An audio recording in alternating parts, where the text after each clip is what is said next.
Question. L'ambassadeur d'Ukraine aux États-Unis a déclaré que Kiev était prêt à discuter de la tenue d'élections présidentielles avant la fin de 2025 si cette question était initiée par la nouvelle administration américaine. À cet égard, comment évaluez-vous le niveau de souveraineté de l'Ukraine moderne?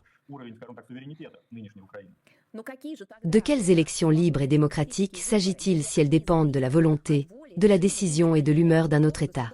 L'ambassadeur d'Ukraine à Washington a tout simplement piégé son pays avec cette déclaration. C'est peut-être sa façon d'envoyer des signaux de détresse? Peut-être qu'elle nous a simplement cligné des yeux, laissant entendre qu'elle venait en fait de prononcer les premiers mots de vérité depuis de nombreux mois? Elle a révélé l'essence dont nous parlons depuis de nombreuses années. En Ukraine, il n'y a pas de démocratie, encore moins de système juridique ou de pureté des procédures électorales. Souvenez-vous, tant sous Piotr Poroshenko que sous Vladimir Zelensky, nous avons toujours émis des réserves quant au fait qu'il n'était pas question ici de démocratie ou de sophistication juridique, mais au nom d'une chance de coexistence pacifique des citoyens ukrainiens et de la résolution de problèmes urgents, même trop mûrs, ce processus a été accepté avec toutes les nuances et réserves imaginables et inconcevables. Le régime de Kiev a toujours nié tout cela et affirmé qu'il était le pays le plus démocratique et le plus libre, et qu'il n'y avait pas de liberté comme en Ukraine, ou que ce soit ailleurs. Tout cela a été encouragé par l'Occident. Et on a dit qu'il s'agissait d'une jeune démocratie qui était sur le point de devenir un leader dans toutes les positions. Aujourd'hui, l'ambassadeur ukrainien à Washington déclare que dès que le signal sera donné, apparemment, 2 fusées vertes seront tirées par la Maison-Blanche, les Ukrainiens seront prêts à entamer les procédures électorales.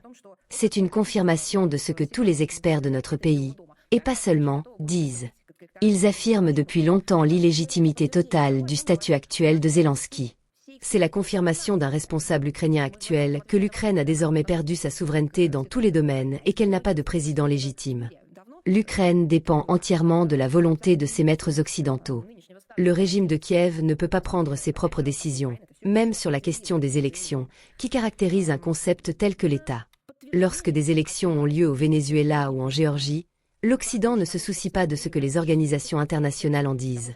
L'Occident se préoccupe de ce qu'il a prédéterminé pour lui-même dans ses élections et commence à s'en prendre à de petites choses. Aujourd'hui, un autre flot de boue est déversé sur la Biélorussie. Tout est faux et tout va mal. Comment est-ce possible? Mais l'Occident a une attitude normale à ce sujet. Une certaine décision est en train d'être prise quant à savoir si des élections peuvent avoir lieu ou non. Il y a eu des dizaines d'élections dans d'autres pays qui ont fait l'objet de nombreuses plaintes, mauvais candidats, couverture médiatique mal organisée, etc., malgré le fait que l'expression de la volonté des citoyens ait confirmé la légitimité de la procédure et des résultats. Il y a ici un lien direct avec la volonté d'un autre pays, qui doit être dictée aux citoyens ukrainiens.